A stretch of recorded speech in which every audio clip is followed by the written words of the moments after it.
Hello बच्चों, how are you. तो हम लोग आज लर्न करते हैं chapter force, first chapter ICSE class 10th। तो फिजिक्स में हम लोग देखते हैं फोर्स क्या चीज। बच्चों, फोर्स क्या चीज होती है? फोर्स हमने पहले भी प्रीवियस क्लासेस में पढ़े हैं। Force is a act of pull और push which changes the state of body either in rest either in motion. यानी किसी बॉडी की पोजीशन को वो चेंज करती है। यानी एक ऐसा काम है पुल एंड पुश का जो किसी बॉडी की रेस्ट पोजीशन को या मूविंग पोजीशन में चेंज लाती है। तो यहाँ पर बच्चों हम लोग देखते हैं कि फोर्स क्या करता है। ये हो गया आपका फोर्स। अब एक चीज देखो बच्चों, अगर एक रिजिड बॉडी है और नॉन रिजिड बॉडी है तो कैसा एक्ट करेगा। रिजिड बॉडी पे क्या करेगा? रिजिड बॉडी होगी यानी ठोस होगी तो उसमें ये मोशन पैदा करेगा। कैसा? या लीनियर यानी direction the direction of force, या रोटेशनल यानी ये क्या प्रोड्यूस करता है? लीनियर और या रोटेटरी मोशन प्रोड्यूस करेगा। लीनियर मोशन जिसे ट्रांसलेशनल मोशन भी कहते हैं और या रोटेटरी मोशन करेगा। और नॉन रिजिड बॉडी पे क्या होगा? नॉन रिजिड बॉडी पे क्या करेगा? ये फोर्स जब अप्लाई करेंगे, ऐसे प्रेस करेंगे या ऐसे धक्का देंगे तो उसका साइज शेप स्ट्रक्चर चेंज हो जाएगा। तो what will happen? Its size shape और structure will get change. Size shape and structure will get change. जैसे आप बहुत सारे किसी भी बॉल को ले लीजिए, आप पुश कीजिए, एक बॉल ले लीजिए, यहां पर एक बॉल है, इसको इस तरह से रिजिड है, ये आयरन बॉल मान सकते हैं। इसको इस तरह से पुश करेंगे तो इस डायरेक्शन में, in the direction of force it will keep on moving. ये हो गया। अगर ये कोई नॉन रिजिड बॉडी है तो उसको जब आप प्रेस करेंगे तो उसका साइज या शेप जो कंप्रेस हो जाएगा और साइज उसका या शेप उसका चेंज हो जाएगा। तो बच्चों, here we are concern with the movement of rigid body by applying a force. यानी हम लोग यहाँ पर रिजिड बॉडी पर जो फोर्स अप्लाई करते हैं उससे क्या क्या इफेक्ट होता है, हम उस चीजों को देखेंगे। तो हम लोग देखते हैं अब जो है रिजिड बॉडी पे फोर्स। तो रिजिड बॉडी में क्या हुआ? रिजिड बॉडी में जब हमने फोर्स अप्लाई किया तो या तो लीनियर मूवमेंट होगा, जैसे अभी हमने एक एग्जांपल दिया था बॉल का। यहां पे ये बॉल है, रिजिड है, और इधर से हमने फोर्स अप्लाई किया तो ये इन direction of force it will keep on moving. ये लीनियर मोशन होगा, यानी ये डायरेक्शन फोर्स की है तो इधर ही मूव कर जाएगा। जैसे एक छोटा सा हम एक रॉड टाइप ले लेते हैं, कुछ भी यहां पर, इसको हमने इधर से पुश किया तो आगे इस तरफ ये मूव करता हुआ चला जाएगा। या हमने इसी चीज को अगर यहां से फोर्स लगाया नीचे से तो ऊपर की तरफ मूव कर जाएगा। इसी तरह जो है अगर हम डायरेक्शन चेंज करते रहेंगे फोर्स की तो ये इधर की तरफ मूव करता हुआ चला जाएगा। यानी in the direction of force the body will move. अब अगर एक चीज दूसरा पॉइंट हम देखते हैं, अगर ये बॉडी अगर फ्री टू मूव है तब ऐसा होगा। फ्री टू मूव है यानी कहीं फिक्स नहीं है तो जिधर फोर्स लगा रहे हैं उधर मूव करती चली जाएगी। अब एक केस देखते हैं, अगर ये बॉल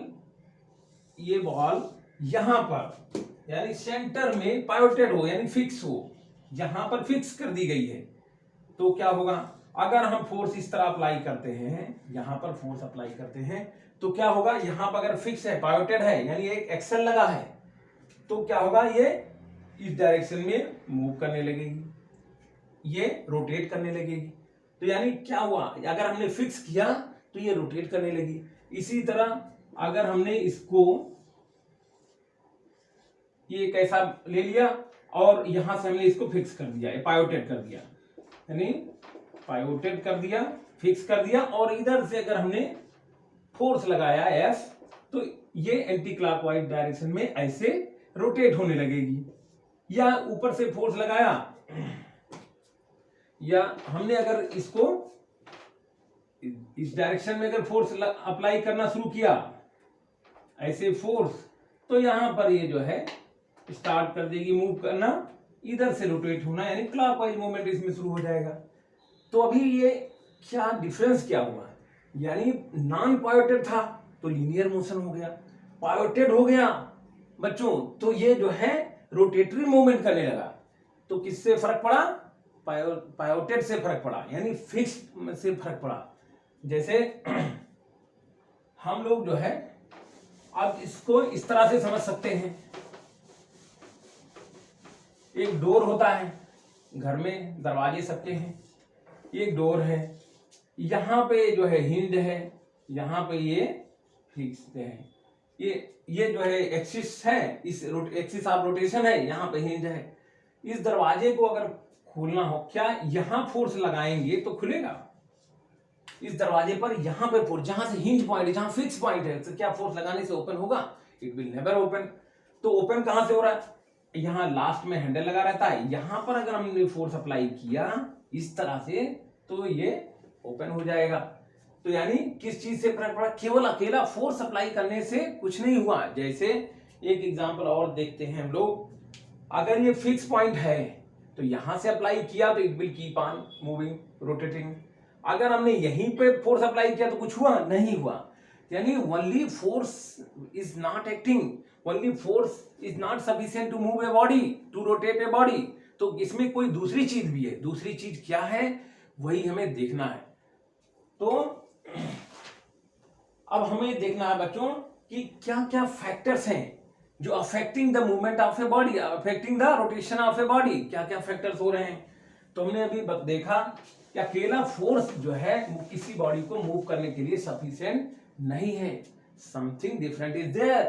तो क्या है, पहला चीज फैक्टर्स, ऐसे हम नोट कर लेते हैं, फैक्टर्स अफेक्टिंग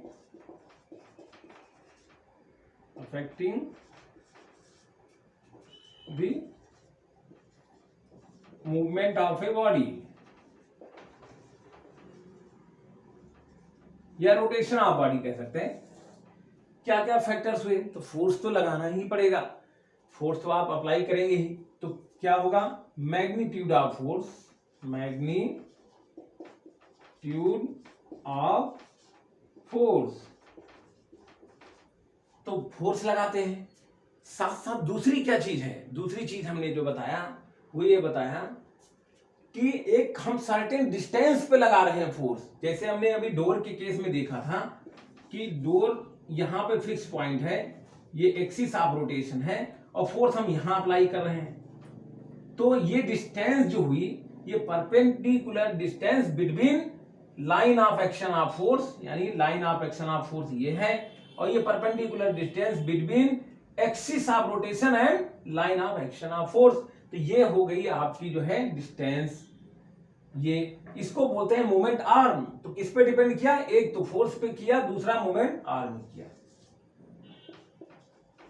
मोमेंट आर्म यानी परपेंडिकुलर डिस्टेंस। तो फोर्स और परपेंडिकुलर डिस्टेंस पे डिपेंड किया, यानी किसी चीज का जो है टर्निंग इफेक्ट जो प्रोड्यूस हुआ वो किस पे डिपेंड किया, फोर्स इंटू परपेंडिकुलर डिस्टेंस। ये मोमेंट ऑफ फोर्स, इसी को कहते हैं मोमेंट ऑफ फोर्स। तो मोमेंट ऑफ फोर्स बच्चों क्या चीज है, moment of force is turning effect of a force about A pointed point, about A point of, about the axis of rotation. तो मूवमेंट ऑफ फोर्स क्या हुआ बच्चों, movement, इसी को टॉर्क भी कहते हैं।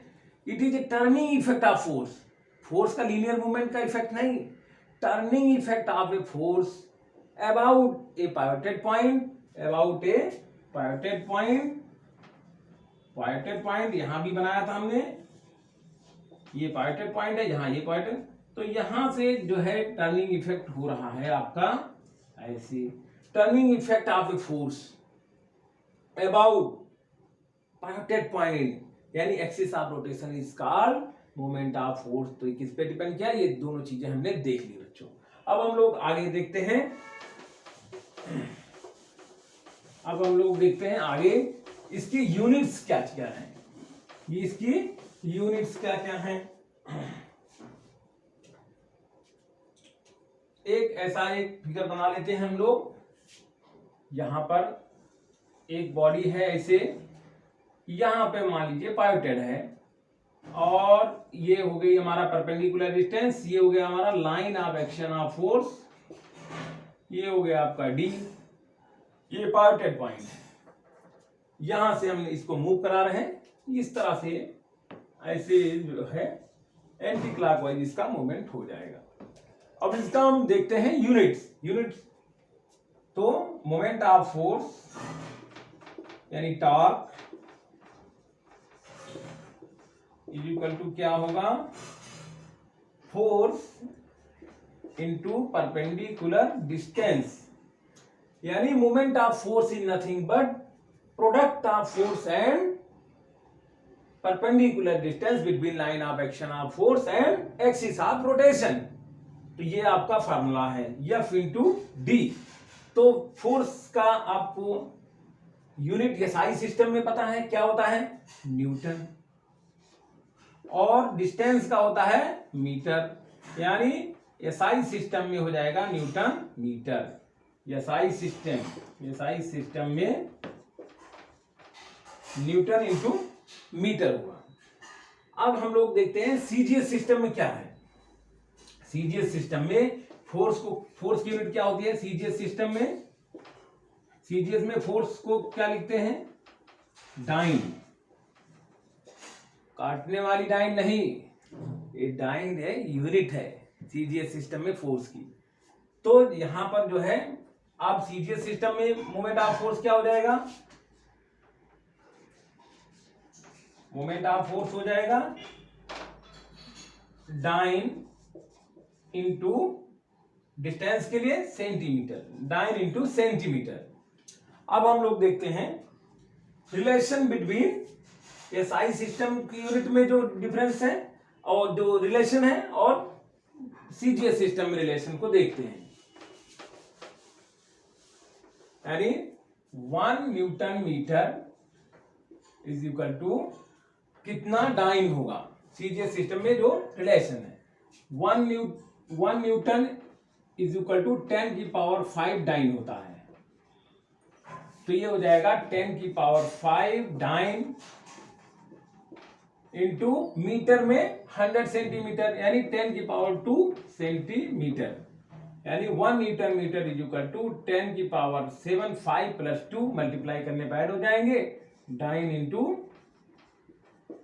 Into centimetre. ये आपका। अब ग्रेविटेशनल यूनिट में देखते हैं हम लोग कि यूनिट्स कैसे वेरिएट करती हैं, कैसे इनका वेरिएशन होता है। तो क्या होगा बच्चों, अब हम लोग देखते हैं ग्रेविटेशनल यूनिट में क्या लिखते हैं। तो जो फोर्स लगता है, जो हम वेट लगाते हैं केजी, तो उससे भी फोर्स जनरेट होता है, ये आपको अच्छे से मालूम है। जैसे यहाँ पर कोई फोर्स यहाँ पे अगर अप्लाई कर दिया, ये कोई एक्सल है, यहाँ पे बीच में पार्टेड है, फिक्स है, तो इधर अगर कोई फोर्स, कोई वेट रख दिया तो ये इधर मूव करा देता है, यानी फोर्स लगाता है। तो होता है बच्चों इसका केजीएफ इंटू मीटर। तो एमओएफ यानी मोमेंट ऑफ फोर्स का फार्मूला हो जाता है, फोर्स की जगह आप रख देंगे केजीएफ और मीटर, केजीएफ इंटू मीटर, ये होता है। और अगर सीजीएस सिस्टम में इसी चीज को करते हैं, सीजीएस सिस्टम में जब हम कन्वर्ट करते हैं, ये एमके सिस्टम हो गया, सीजीएस सिस्टम में इसको जीएफ इंटू सेंटीमीटर ही कहते हैं। और होता है बच्चों, अब केजीएफ एंड न्यूटन में भी रिलेशनशिप होती है। वो क्या होता है,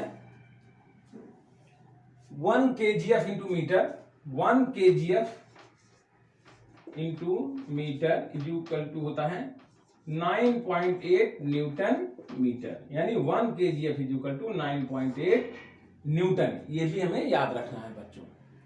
तो अब हम लोग आगे चलते हैं। अब हम लोग बच्चों इसी चैप्टर में देखते हैं what is clockwise and anticlockwise movement of force.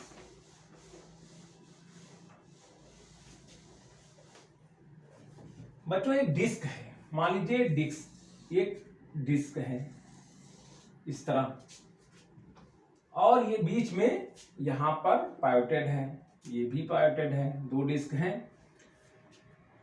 बच्चों अगर हम यहां पर फोर्स लगाएं, इसको यहां पर फोर्स लगाएं, यहां पर फोर्स लगाते हैं तो मूवमेंट कैसा होगा? क्लॉकवाइज होगा, यानी जिधर घड़ी की सुई मूव करती है क्लॉकवाइज इसको बोलते हैं। इसी चीज को, ये भी डिस्क को अगर हम यहां पर फोर्स लगाएं, यहां से प्रेशर करें तो ये ऐसे मूव करने लगेगी, यानी opposite to the direction, this direction, तो यानी एंटी क्लॉकवाइज मूव करने लगेगी। तो बच्चों ये है एंटी क्लॉकवाइज और ये है क्लॉकवाइज। अब एक बात देखने में आ रही है कि फोर्स केवल point of application of force से भी ये चेंज हो जा रही डायरेक्शन। कैसे चेंज जा रही? सेम फोर्स, एफ यहां है, एफ यहां भी है, डायरेक्शन भी सेम है, लेकिन point of application of force से चीजें चेंज। अगर हम टेंजेंटली या नीचे की तरफ यहां पर अप्लाई करते हैं तो ये एंटी क्लॉकवाइज, सेम चीज अगर यहां टेंजेंटली ऊपर की तरफ अप्लाई करते हैं तो ये क्लॉकवाइज मूवमेंट हो जा रहा है।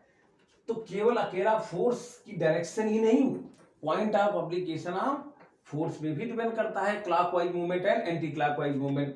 दूसरा, कोई बॉडी यहां से पार्टेड है, ये अगर हम ये डायरेक्शन चेंज कर दिए, इस डायरेक्शन में लगा रहे हैं force, from downwards it will move clockwise, and if we apply the force from upwards it will move, यहां पे फिक्स पॉइंट है ये it will move anti clockwise. तो यहां डायरेक्शन से हमने क्लॉकवाइज एंटी क्लॉकवाइज चेंज कर दिया, और यहां point of application of force से हमने चेंज कर दिया। तो ये रहा बच्चों clockwise and anticlockwise movement of force. Clockwise को, क्लॉकवाइज एमओएफ को हमारे यहाँ कन्वेंशन है फिजिक्स में, क्लॉकवाइज को निगेटिव लिखते हैं, निगेटिव लिखते हैं। एंटी क्लॉकवाइज यानी ACW, anticlockwise movement of force को हम लोग निगेटिव लिखते हैं। तो clockwise movement of force is written in negative and anticlockwise movement of force is written in positive. अब बच्चों हम लोगों ने ये देख लिया कि किस पे डिपेंड करता है और साइन कन्वेंशन क्या है। अब इसको एक सर्कुलर से एक हम जो है, इसी से बच्चों एक जुड़ा हुआ एक कॉन्सेप्ट है net moment of force. Net moment of force, कई बार ऐसा होता है कि दोनों साइड में फोर्स लगते हैं, एक क्लॉकवाइज मूव कराता है, एक एंटी क्लॉकवाइज मूव कराता है। वो क्या चीज होती है उसे भी हम लोग देख लेते हैं।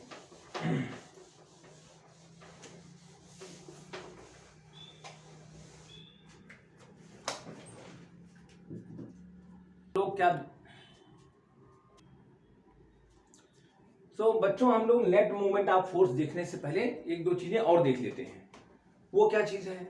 दो चीजें छूट रही थी। एक तो ये जो है, ये हमारा मोमेंट ऑफ फोर्स जिसे टार्क कहते हैं, ये वेक्टर क्वांटिटी है। वेक्टर क्वांटिटी किसे कहते हैं? जिसमें मैग्नीट्यूड के साथ साथ जो है डायरेक्शन भी होती है। तो जैसे मैंने बताया था, ये कभी एंटी क्लॉकवाइज हो सकता है या कभी क्लॉकवाइज हो सकता है, यानी कभी ऐसे लग सकता है फोर्स तो इधर मूवमेंट हो जाएगा, टर्निंग इफेक्ट हो जाएगा, और या कभी इस तरह से हो जाएगा तो टर्निंग इफेक्ट इधर की तरफ प्रोड्यूस हो जाएगा। तो ये वेक्टर क्वांटिटी है। वेक्टर क्वांटिटी यानी जिसमें डायरेक्शन होती है वो वेक्टर क्वांटिटी होती है। अब एक चीज बताओ बच्चों, हम लोगों ने बहुत सारे इसकी क्या यूजेस क्या क्या है? इसके बहुत सारे यूजेस हैं। जैसे हम लोग कॉमन एग्जांपल्स देखते हैं अपने घरों में। कई बार हम लोगों ने ऑब्जर्व किया होगा कि जब हम लोग जो है कोई स्पैनर, कोई स्क्रू, कोई नट को अगर ओपन करना होता है, कोई नट को ओपन करना होता है तो एक ऐसे ये स्पैनर लेते हैं, स्पैनर लेते हैं, इसमें नट ऐसे ऐसे ऐसे ऐसे ऐसे ऐसे, सही से नहीं बना है बट इसको हम थोड़ा सा और सही से बना के देखते हैं। कोई ऐसे नट है तो कोई ये स्पैनर है हमारा, और ऐसे नट होते हैं ऐसे ऐसे ऐसे ऐसे ऐसे ऐसे। तो इसको हम ओपन करने के लिए एंटी क्लॉकवाइज इस यहां पे फोर्स लगाते हैं, और टाइटनिंग करने के लिए जो है यहां से फोर्स लगाते हैं क्लॉकवाइज, तो ये टाइटन होता है, और इधर से लगाते हैं तो ये ओपन हो जाता है। ये हमारा नट है, बट ये प्रॉपर्ली बना नहीं है, कोई बात नहीं। तो स्पैनर जो है इसमें ये हैंडल क्यों रखा जाता है, ये हैंडल जो है ये क्यों रखा जाता है? कई बार आप लोगों ने हाथ से कोशिश की होगी, हाथ से नट को ओपन करने के लिए, होता है क्या? नहीं होता। लेकिन जैसे स्पैनर लगाते हैं, हैंडल होता है और घुमा देते हैं, हो जाता है, क्योंकि उससे हमें जो है इस हैंडल से हमें टॉर्क मिलता है, इससे हमें जो है मोमेंट ऑफ फोर्स ज्यादा मिलता है। तो बच्चों, तो हम देखेंगे कि मोमेंट ऑफ फोर्स मैक्सिमम कब होता है, मिनिमम कब होता है। एक और एग्जांपल ले लेते हैं। अगर देखा हो किसी ने तो एक हैंड ग्राइंडर होता है बच्चों घर में, इसमें स्टोन्स होता है, या बीच में जो है पिवोटेड होता है। पिवोटेड स्पेलिंग लास्ट टाइम मैंने गलत लिख दी थी, जिसको PIVOTED, पिवोटेड, यहां पर पिवोटेड है। अब बच्चों यहां पर हैंडल, इसको हैंड ग्राइंडर होता है, फ्लोर ग्राइंडर है, हाथ में कभी हाथ से घुमा करके इससे गेहूं या और चीजें इसको ग्राइंड किया जाता है। तो यहां पर हैंडल यहां पर क्यों रखते हैं, रिम पे क्यों रखते हैं, यहां पे लास्ट में क्यों रखते हैं? यहां पे लास्ट में इस तरह से घुमाते हैं, यहां पकड़ के कोई घुमा सकता है क्या? ये जो स्टोन का जो पीस होता है सर्कुलर, इसको कोई घुमा सकता है? नहीं घुमा सकता। यहां से क्यों घुमाया जाता है? ये जो हमारा line of axis of rotation, इससे परपेंडिकुलर डिस्टेंस ज्यादा मिल जाए, यहां पे ज्यादा मिल जाए डिस्टेंस। इसको इस तरह से भी बना सकते हैं, इस तरह से भी बना सकते हैं। यानी ये जो लगा है 3D में नहीं 2D में, इसलिए ऐसा बना है। ये डिस्टेंस हमें ज्यादा मिल जाए, ज्यादा मिल जाएगा तो हमें टॉर्क ज्यादा मिल जाएगा, तो हम लेस फोर्स के साथ इसको जो है आसानी से घुमा सकते हैं। तो किस पे कब जो है टॉर्क मैक्सिमम होगा? तो मोमेंट ऑफ फोर्स यानी टॉर्क की आप जो है इसका फार्मूला राइट कर लीजिए, फोर्स इनटू डिस्टेंस, यानी परपेंडिकुलर डिस्टेंस जो भी है। अगर हमें उतना ही फोर्स लगाना है लेकिन किसी चीज को ओपन कर लेना है, तो हमें जो है डिस्टेंस, ये परपेंडिकुलर डिस्टेंस ज्यादा होनी चाहिए, यानी हैंडल की लेंथ ज्यादा होनी चाहिए, तो हम उतने ही फोर्स में किसी चीज को ओपन, क्योंकि उससे ज्यादा टॉर्क हमें मिल जाएगा। जैसे मान लीजिए 5 न्यूटन का आपने फोर्स अप्लाई किया और डिस्टेंस है 1/2 मीटर, तो हमें क्या मिलेगा? 2.5 न्यूटन मीटर का टॉर्क मिलेगा। लेकिन अगर इसी को 1 मीटर कर दिया जाए, 1 मीटर कर दिया जाए, तो ये क्या हो जाएगा? 5 न्यूटन मीटर का टॉर्क मिल गया। यानी जितना ही लेंथ बढ़ाते गए उतना ही हमें टॉर्क ज्यादा मिला। इसीलिए बच्चों हम लोग हैंडल को बड़ा रखते हैं। इसी तरह आपने जैक स्क्रू देखा होगा, बड़ी से बड़ी कार, बड़ी से बड़ी व्हीकल को उठा देता है। कैसे उठा देता है? जब हम उसको इस तरह घुमाते हैं तो उठा देता है, क्योंकि उसमें हैंडल जो लंबा होता है, यानी ये परपेंडिकुलर डिस्टेंस जो है एक्सिस ऑफ रोटेशन से ज्यादा होती है। तो इस तरह हम लोग जो बच्चों टॉर्क को मैक्सिमम कर सकते हैं।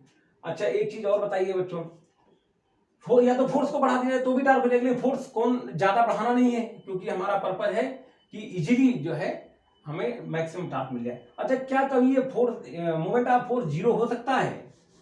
जीरो हो सकता है, बिल्कुल जीरो हो सकता है। अगर ये डी जीरो हो जाए, जैसे हमने डोर के एग्जांपल में देखा था कि यहां पे एक डोर है और यहां हिंज पॉइंट है, अगर यहां हम फोर्स अप्लाई करेंगे तो हमें फोर्स तो है हमारे पास, लेकिन ये परपेंडिकुलर डिस्टेंस नहीं, ये line of axis of rotation से जो डिस्टेंस मिलनी चाहिए फोर्स के बीच में, लाइन ऑफ फोर्स के बीच में, वो जीरो है, तो F इंटू जीरो हो जाएगा। तो ये हमारा मोमेंट ऑफ फोर्स यानी टॉर्क जो है जीरो हो जाएगा। तो इस तरह से जो है जीरो भी हो सकता है। या दूसरा केस अभी हम देख सकते हैं, अगर हम इस तरह से फोर्स अप्लाई करें तो क्या ये डोर ओपन होगा? इस तरह से इसे धक्का दें तो क्या होगा? नहीं होगा, क्योंकि ये डिस्टेंस परपेंडिकुलर नहीं, it is passing through the hinge point, fix point, pivoted point, axis of rotation से फोर्स पास हो रहा है, परपेंडिकुलर डिस्टेंस नहीं मिल रही है, तो हमें यहां भी जो है मोमेंट ऑफ फोर्स जीरो मिलेगा। अब बच्चों हम लोग देखेंगे कुछ example. Net moment of force की बात हम लोग थोड़ी देर पहले कर रहे थे। नेट मोमेंट ऑफ फोर्स क्या है, इसको कैसे कैलकुलेट किया जाता है? तो बच्चों एक चीज हम लोगों ने अभी देखा कि anticlockwise ACW, anticlockwise moment of force को, anticlockwise moment of force को हम लोग लिखते हैं पॉजिटिव, और क्लॉकवाइज मोमेंट ऑफ फोर्स को हम लोग लिखते हैं निगेटिव। तो net moment of force is the sum of this two, इन दोनों के सम को जो है हम नेट मोमेंट ऑफ फोर्स कहते हैं। जैसे अगर हम क्वेश्चन देखें, एक मान लीजिए यूनिफॉर्म मीटर स्केल है और यहां पे कहीं इसको फलक्रम लगा रखा है, यानी यहां पे एक फलक्रम लगा रखा है। यूनिफॉर्म मीटर स्केल 100 सेंटीमीटर की, यानी ये डिस्टेंस हो जाएगी 100 की। यहां पर कहीं 10 सेंटीमीटर के मार्क पे, यानी 10 सेंटीमीटर मार्क पे मान लो यहां पर 30 kg का वेट हमने लटका रखा है, इसको हैंग कर रखा है, और ये हमने रखा है मान लीजिए 60 सेंटीमीटर पर फलक्रम रखा है, 60 सेंटीमीटर मार्क पे। तो 60 माइनस 10 पे हमने वेट को सस्पेंड कर रखा है, तो ये हो जाएगा आपका 50 सेंटीमीटर। इसी तरह इधर हमने अगर मान लीजिए वेट को कितना रखा है, इधर ये एंड पे अगर हमने वेट लगा रखा है, यहां पर लगा रखा है 40 kg, 40 kg। ये डिस्टेंस कितनी हुई 100 माइनस ये 60 पे मार्क है, ये 40, ये भी हो जाएगा आपका। तो अब ये इधर की तरफ टर्न करेगा एंटी क्लॉकवाइज, तो ACW मोमेंट ऑफ फोर्स देख लेते हैं हम लोग। Anti clockwise moment of force 30 into, इसको चाहे तो आप उसमें कन्वर्ट कर लें मीटर में, 50 अपॉन 100 सेंटीमीटर डिवाइड करेंगे तो मीटर में आ जाएगा 2, यानी 15 kgf मीटर। ये आपका जो है एंटी क्लॉकवाइज मूवमेंट। और क्लॉकवाइज मूवमेंट आप फोर्स देख लेंगे हम लोग, ये कितना हो जाएगा 40 kg इंटू ये D, F into D, 40 upon 100, ये कट गया 0 0, और ये हो गया 16 kgf मीटर। तो कौन सा ज्यादा है बच्चों, क्लॉकवाइज मोमेंट ऑफ फोर्स, यानी इस तरफ टिल्ट हो जाएगा, इस तरफ टिल्ट हो जाएगा। तो इसको अगर नेट मोमेंट ऑफ फोर्स हमें लेना है, नेट मोमेंट ऑफ फोर्स लेना है, तो क्या करेंगे, साइन के साथ इसको दोनों को लिख लेंगे। एंटी क्लॉकवाइज को पॉजिटिव में लिखते हैं, 15 आया है, प्लस दोनों को ऐड करेंगे। क्लॉकवाइज मोमेंट ऑफ फोर्स को हम निगेटिव में लिखते हैं, यानी -16, यानी 15 माइनस 16 यानी -1 kgf metre into metre. Minus है इसका मतलब क्लॉकवाइज का 1 kgf मीटर ज्यादा है, यानी इस तरफ ये टिल्ट हो जाएगा। तो इस तरह हम लोग नेट मोमेंट ऑफ फोर्स निकालते हैं। अब बच्चों हम लोग अगला देखेंगे इक्विलिब्रियम, उसके बाद सारे क्वेश्चंस को हम लोग एक तरफ से सॉल्व करते हुए जाएंगे, जो प्रीवियस ईयर्स में क्वेश्चन पूछे गए हैं बोर्ड में, और जो बुक में भी दिए गए हैं, सारे क्वेश्चन को हम लोग सॉल्व करेंगे जो है। ठीक बच्चों। सो बच्चों आज हम लोग देखते हैं इक्विलिब्रियम क्या चीज होती है। तो बच्चों अभी तक हम लोग क्या देख रहे थे कि अगर कोई रिजिड बॉडी है, तो अगर इस पर हम फोर्स लगा रहे हैं तो या तो ये लीनियर मोशन करती है, और या फिर ऐसी कोई बॉडी है जो कि एक पॉइंट पर पिवोटेड है, तो क्या करती है, यहां पे हमने फोर्स अप्लाई किया तो ये रोटेटरी मोशन करती है, यानी लीनियर मोशन या तो होगा लीनियर मोशन, और या फिर rotatory motion according to the condition. If it is free, body is free, it will move in direction of force. If body is pivoted at one end, it will have a rotatory or rotational motion. लेकिन बच्चों ये तो एक force की बात हो गई, लेकिन अभी हम लोग देखते हैं कि when a number of forces, यानी कई force acting on a body produces no change, यानी कई फोर्स लग रहे हो बॉडी में कोई चेंज ना हो रहा हो, उसकी स्टेट ऑफ रेस्ट या मोशन पर, यानी अगर वो रेस्ट में है तो रेस्ट पे ही रहे, मोशन में है तो मोशन पर ही रहे। तो ऐसी कंडीशन भी हो सकती है क्या, अगर हम कई फोर्सेस लगा रहे हैं तो फिर भी उसकी स्टेट में कोई चेंज ना हो, यानी if it is in state of rest it should remain in the state of rest, If it is moving or the body is in motion, it should continue be in motion after applying a number of forces. That condition is called equilibrium. तब उसको हम कहेंगे equilibrium में है। कि ऐसी condition क्या होती है, कंडीशन कैसे कैसे हो सकती हैं, ये भी हम देखेंगे, और इसके टाइप क्या होते हैं ये भी हम लोग देखेंगे। तो हम लोग देखते हैं इक्विलिब्रियम दो टाइप का होता है। इक्विलिब्रियम होता है, एक होता है स्टैटिक और दूसरा होता है डायनेमिक। यानी if the body is in state of rest, it should remain in the state of rest after applying A number of forces. तो ऐसा कब हो सकता है, हम एग्जांपल देख लेते हैं। एग्जांपल देखने के लिए सबसे, जैसे एक बुक है, एक टेबल पर पड़ी हुई है, मान लीजिए एक टेबल है या एक book lying on A table, एक बुक स्टेट ऑफ रेस्ट में कैसे, ये बुक जो है प्रेशर यानी ये फोर्स लगा रही है downward, but this table is also exerting force on upward side यानी F1 F2। तो book is applying force on the table and table is also applying reactionary force in opposite direction, यानी F1 is equal to F2, then this book will not move। तो ये book state of rest में रहेगी। तो दो force लग रहे हैं लेकिन स्टेट ऑफ रेस्ट में है। एक सिंपल एग्जांपल देखते हैं। एक क्यूब टाइप का एक कोई ले लेते हैं, एक बॉडी है ऐसे ही। अगर हम इसको इस तरह से फोर्स यहां पर अप्लाई करते हैं इन दिस डायरेक्शन, तो और दूसरा एक और फोर्स लगा दिया जाए जो इक्वल एंड अपोजिट हो, यानी ये F1 है और ये F2 है, तो क्या ये बॉडी मूव करेगी? बच्चों ये बॉडी मूव नहीं करेगी, क्योंकि इक्वल फोर्स है, दोनों इक्वल फोर्स अपोजिट डायरेक्शन में, एक इस डायरेक्शन में दूसरा इस डायरेक्शन में लग रहा है, तो क्या मूव करेगी? नहीं। तो ये किस पोजीशन में रहेगी? स्टैटिक पोजीशन में रहेगी। तो क्या हो गई कंडीशन? स्टैटिक इक्विलिब्रियम की कंडीशन हो गई। तो बच्चों ये भी एक केस बनता है। दूसरा बच्चों हम लोग देखते हैं कि बीम बैलेंस यानी एक पैन यहां पर कोई तराजू का है और दूसरा तराजू का यहां है, और इसको हमने फिक्स कर रखा है कहीं से स्ट्रांग स्टिंग लेकर के, और इस पैन में जो वेट रखा है मान लीजिए वो F1 फोर्स लगा रहा है, और ये D1 डिस्टेंस है, और यहाँ पे F2 फोर्स लग रहा है, और ये D2 डिस्टेंस। तो अगर ये इक्वल फोर्स इसके कारण लग रहा है, बराबर ये एकदम हर बीच में रखा है, और ये बराबर दूरी है और बराबर फोर्स यहां से भी लग रहा है, यानी इसकी F2 जो पैन में वेट रखा है उसके कारण भी लग रहा है। तो ये अगर F1 इक्वल टू F2 है और ये दोनों बराबर है D1 D2, तो ये भी स्टैटिक इक्विलिब्रियम में रहेगी। तो यानी इक्विलिब्रियम की कंडीशन ये हुई कि जो है अगर दोनों फोर्स इक्वल होंगे, अलग अलग डायरेक्शन में होंगे, अपोजिट डायरेक्शन में होंगे,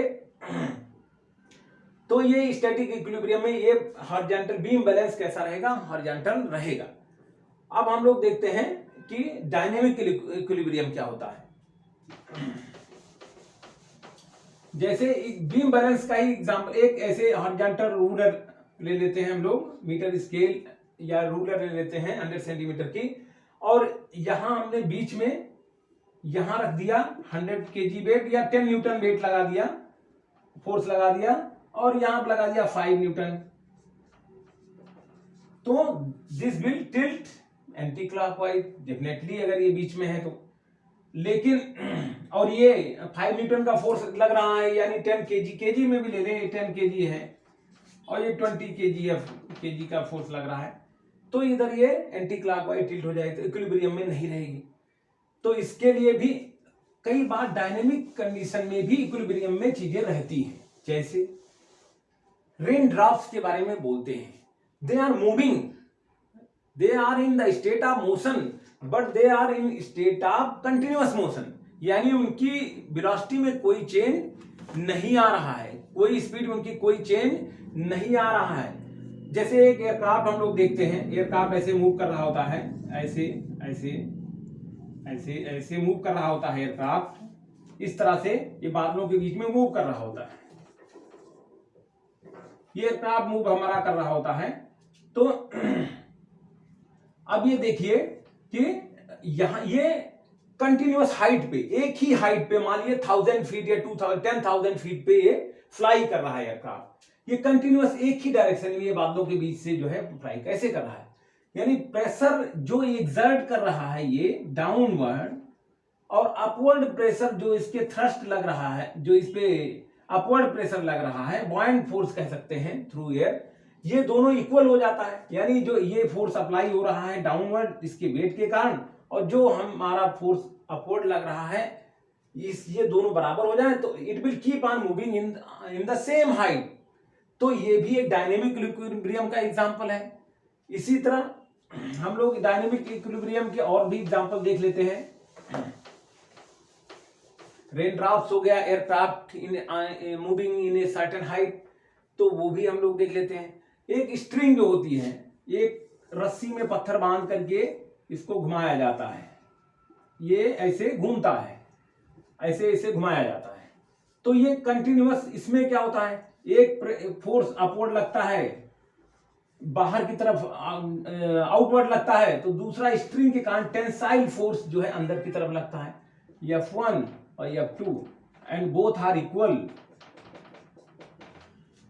तो क्या होता है, जितना फोर्स आउटवर्ड उतना ही फोर्स इनवर्ड। तो ये भी मूविंग कंटिन्यू मूव करता रहता है, और ये जो है बच्चों डायनेमिक इक्विलिब्रियम में रहता है।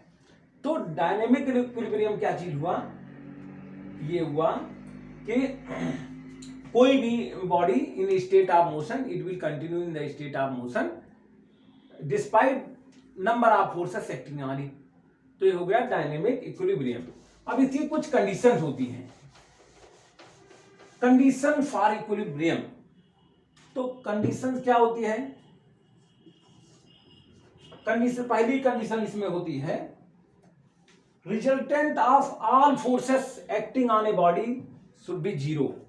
Resultant of all forces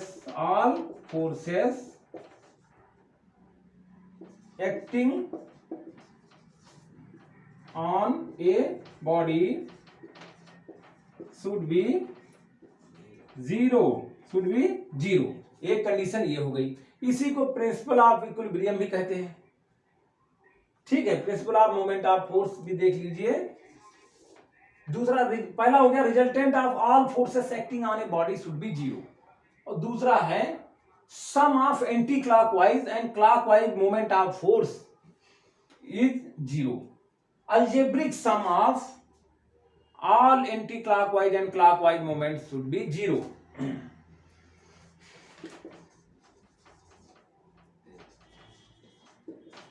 algebraic sum of all ACW anti-clockwise moment of forces and clockwise moment of forces should be zero. ठीक, ये दो हमारे प्रिंसिपल हैं। इस पे हम बहुत सारे क्वेश्चंस को हम सॉल्व करेंगे। यानी the body should be in dynamic equilibrium if resultant of all the forces या static equilibrium acting on a body should be zero, और algebraic sum of all is anti-clockwise moment of force and clockwise moment of force should be zero in case of dynamic equilibrium। तो इस पे हम सारे question इसी पे depend करेंगे। तो अब हम लोग देखते हैं कि कैसे ये होता है। जैसे अभी हमने कहा कि ये यहाँ पर कोई बॉडी, यहाँ पर फल्क्रम रखा हुआ है, यानी यहाँ से पिवोटेड है, फिक्स पॉइंट है ये, और यहाँ पे अगर F1 फोर्स लग रहा है, और ये डिस्टेंस हमारी जो है D1 है, और ये डिस्टेंस है D2, और यहाँ पे दूसरा फोर्स लग रहा है F2। So according to the principle of moment of force, equilibrium के प्रिंसिपल पर भी ये हम चीज देखते हैं। F1 into D1 is equal to F2 into D2। If this condition is fulfilled, then the body will be in equilibrium। अब हम लोग सीधे क्वेश्चंस पे आएंगे। अगले वीडियोस में हम सारे क्वेश्चन बनाएंगे और कपल भी बताएंगे, फोर्स कपल भी बताएंगे जो फोर्स से इक्वल एंड अपोजिट फोर्सेस होता है, equal and opposite forces form से कपल, उसके बारे में भी बताएंगे, उसके एग्जांपल देंगे। लेकिन मेनली अब हमारा फोकस जितने बोर्ड के एग्जाम में जितने क्वेश्चन रहे हैं, बुक के सारे क्वेश्चन को अगले वीडियो में हम सॉल्व कराएंगे। Thank you.